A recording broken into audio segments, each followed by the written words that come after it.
Hi, Fred Willis, Senior Pastor here at Holy Covenant United Methodist Church. It's Saturday. I think it's Saturday. Yeah, I think Saturday. I'm here with Dean and with Sarah. We're just going to kind of give you an end of the week update and talk to you a little bit about what's going to be coming up this next week. Hurricane obviously came in last weekend. A lot of devastation, a lot of problems in our area. It's a little surreal to kind of drive up and down the streets right around the church because you don't see a lot of damage, and yet we don't have to travel more than a mile than to begin to see the effects of this hurricane, this tropical storm that came through. Our church has made me incredibly proud this week that even in the midst of the storm still going on, we had people up here at the church checking things out, making sure things were all right. Our trustees were immediately on site. We branched out from there, and within 24 hours had began to call every single member in the church, and that's not just the active membership, but it's everyone that we had a phone number for that had been on our rolls. We wanted to reach out just to make sure they were okay, and we began to take inventory of who was available to begin to help to serve our area and who needed to be served. I want to thank all of our staff who have worked not overtime but triple time on everything. They have been fantastic in leading us, and then all of the different people that have stepped into their roles as leaders of organizing the different responses that Holy Covenant has put together. I'm going to just kind of defer over a little bit to Dean and to Sarah as two people that have headed up two of the areas. Some of the people that are working right now are in our early response teams to go out and muck out homes. They couldn't be with us right now because they are literally on the ground right now helping to clean out houses. But Dean, I'm going to start with you. If you can tell us a little bit what you've been doing and what you've seen. So, what our church has turned into during this time is a depot for multiple churches and multiple organizations around us in Katy. Since we don't really have the facilities to have people come and spend the night here, we decided what can our role be, and we were going to go ahead and take in all the donations. So, first of all, what has blown me away is the amount of donations that have come, and I would guess 90% of it has been from the community, not from our membership. Right. And through our connections, though, of our membership, we have, for instance, a 16-passenger plane arriving this afternoon that's going to bring more supplies for us and more to refill the things that we've now given out. We have semi-trucks starting to show up on Tuesday from other states that are bringing in supplies and things that we can then turn around and spin around to the other organizations in the area. The other big thing I've really seen that's been amazing is we've averaged over 100 people a day working in this building, and 80 of 100 have been people from the community. People we don't know, people that just showed up and said, we're here, what can we do to help you? I think our numbers have been somewhere around 40 to 45 on average volunteers per hour. That includes our members in ministry as well as volunteers outside the community. And that's from 9 to 7. Absolutely. It's been overwhelming, to be honest. On Tuesday, the most amazing thing, as fast as donations would come in, the door next to it was lined up with people walking in from the community wanting to help. So it took us about a day to really get our feet wet and get going, but I think by Wednesday, it's kind of turned into a well-oiled machine.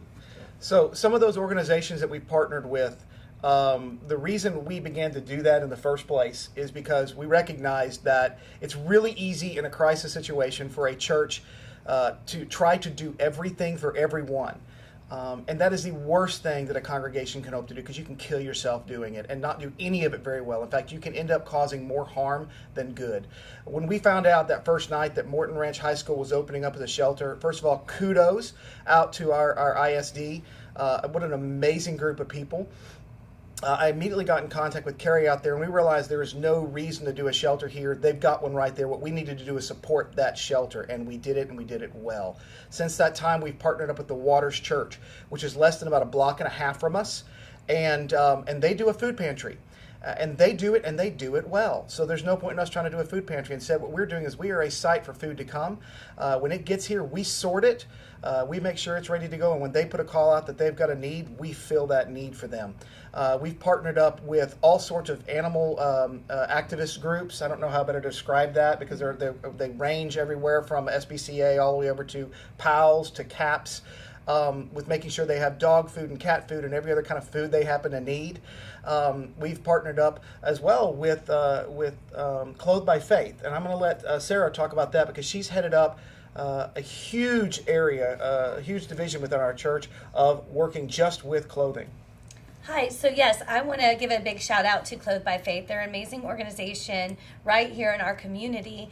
And the amazing thing about this group is when a family comes in, each member of the family receives clothing for 5 days, tops, bottoms, and they're clothed from head to feet. And so what we were inundated with clothing donations. So a minor comment.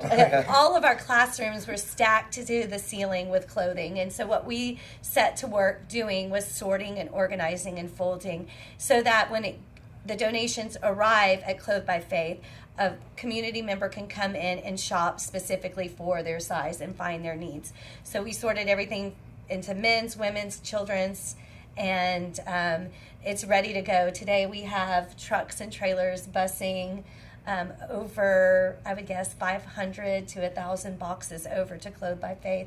And the Clothed by Faith is And that's already... just half. And that's just half. Yeah, that's half of what we actually have stored in the Scout Hut. So. That's crazy. It's been amazing and overwhelming, but those items are already in the hands of the people who need it, which is awesome. Now we're transitioning out of that, and the major reason we're transitioning out of that is because Clothed by Faith has been inundated. In fact, all organizations across Katy and the Houston area have just been overwhelmed by the amount of donations of clothes. So we're going to stop accepting those right now, except for over this next week, things like brand new socks, brand new underwear, brand new bras, things like that, and the big ticket items, brand new tennis shoes. Tons of shoes are given, but sandals and flip flops and high heel shoes. Boots. Yeah, I mean, that's not. It's great and we appreciate it, but it's not going to help the average person get back out there and start working on their homes. So those are some of the small things that we're going to be looking for in this coming up week. We're also going to continue to partner up with other organizations that do things and do them well, like the homeless ministry that happens here in Katy of Hope Impacts. We've been in contact yesterday with them, and we're beginning to develop what exactly is that we can do to meet their needs too. What's going to happen from this point on? I can't tell you what's going to happen a month from now, except for we're still going to be working. This is not a sprint. This is a marathon. It's been the thing we've been telling ourselves over and over again. We've got to steadily keep working towards this. This being the restoration of Katy and of Houston, which is going to take years. But for right now, it's Saturday, tomorrow is Sunday, and tomorrow we worship. If there is someone with a home that needs to be cleaned out immediately, we've got teams. We'll go out tomorrow, but the intention is for us to take a day of rest, to recoup, let our batteries charge back up again, to worship God, to thank Him for the blessings. And then Monday morning, I know it's Labor Day, but Hope doesn't take a holiday. We're going to get back out there again. We're immediately going to be having volunteers up here on Monday, and our intent is to continue to keep the doors open, bringing people in to help us sort through donations, which also means we need more donations. We need more of baby items. We need simple things like boxes to be able to put things in. If you go to our website at www.HCKaty.org, that's www.hc like Holy Covenant, Katy.org. You're going to see there a list of everything that we have, that we need, to be donated. You're also going to see there two opportunities. One, for you to give of your own time and your own hands to be a part of the relief teams and the efforts that are going on.